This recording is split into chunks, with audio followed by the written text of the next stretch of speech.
Well, earlier today, I spoke to the Russian ambassador to the UK, Andrei Kelin. I asked him about the jailed opposition leader, Alexei Navalny, Belarus, and the US-Russia relationship. During the interview, news broke of the warning shots allegedly fired at the British warship in the Black Sea. And here's what the ambassador had to say on that.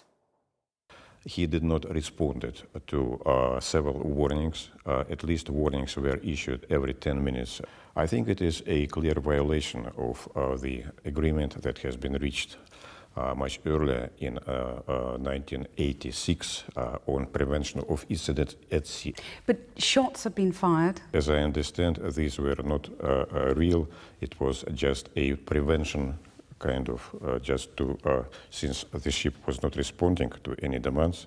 Your military attaché has been called to the Ministry of Defense, and all necessary explanations will be given to him. But this is a nakedly aggressive act from Russia. You would expect reprisals from the UK, would you not? I don't think so. What was your ship was doing in our territorial waters? Tell me, please. Your Minister of London is all the time is saying what are Russian ships, why they are in the Northern Sea. It is very far from territorial waters of the United Kingdom. I would just call for more caution in moving ships in the waters. Well, in his first British broadcast interview since the G7 meeting, I began by asking Ambassador Kelin about the state of relations between Russia and America after that summit between Joe Biden and President Putin in Geneva. So relations are warmer between Russia and America?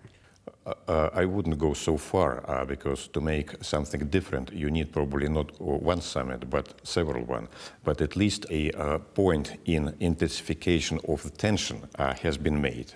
So what of Russia's relations with the UK then? Because it's now 3 years since both countries expelled each other's diplomats. Have any of those diplomats returned? How would you characterize the relations now?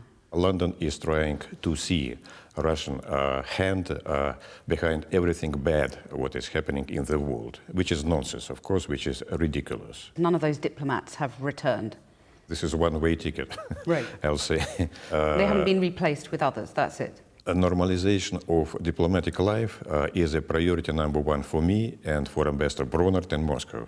Well, doesn't Britain have cause to challenge Russia in many areas, not least over the fact that you still fail to accept responsibility for the poisoning of the Skripals on UK soil? We cannot accept that because we do not have any single fact provided to us on that subject. Since Geneva, America has said that it's looking at additional sanctions because of the poisoning of Alexei Navalny. Do you worry about that? Does Russia fear additional sanctions? No, I don't think so. It's an issue. It is up to Americans to invent their sanction list. Sometimes they are losing ends in it. I know that sanctioning of Iran is now, it's a book of 260 pages. So if they believe that it might some influence on it, they are mistaken. Because so far, and it will continue, sanctions will not change our policy. Do you not worry in the case of Alexei Navalny that tens of thousands of Russians took to the streets in his support? Does that not keep you awake at night that he has a measure of support in Russia?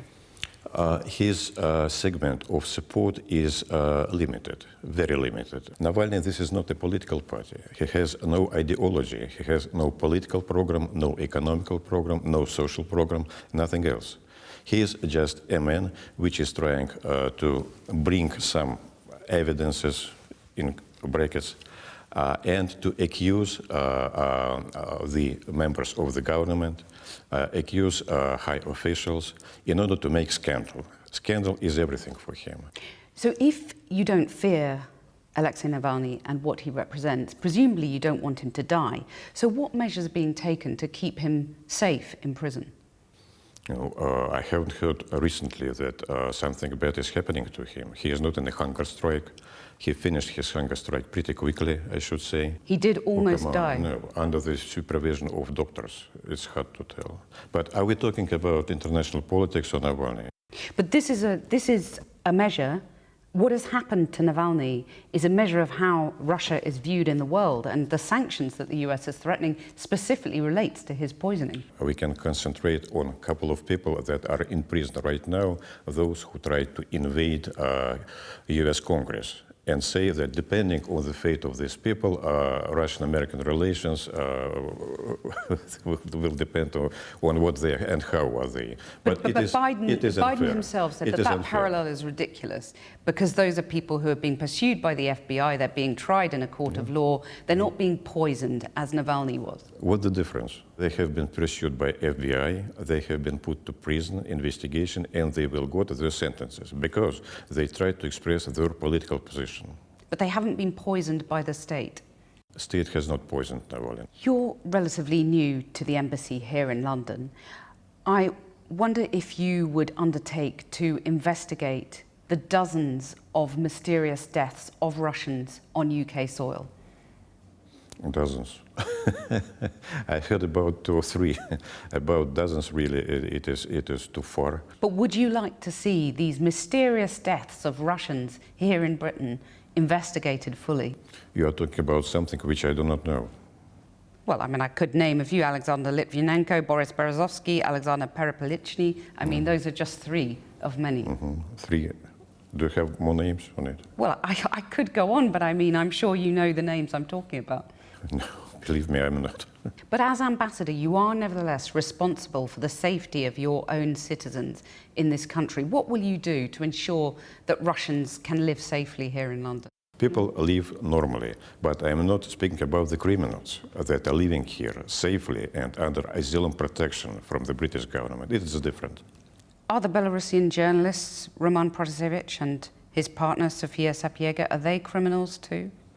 I do not want to comment this issue. If you would like to know about that, please go to Ambassador of Belarus. He's not far from here, and ask him.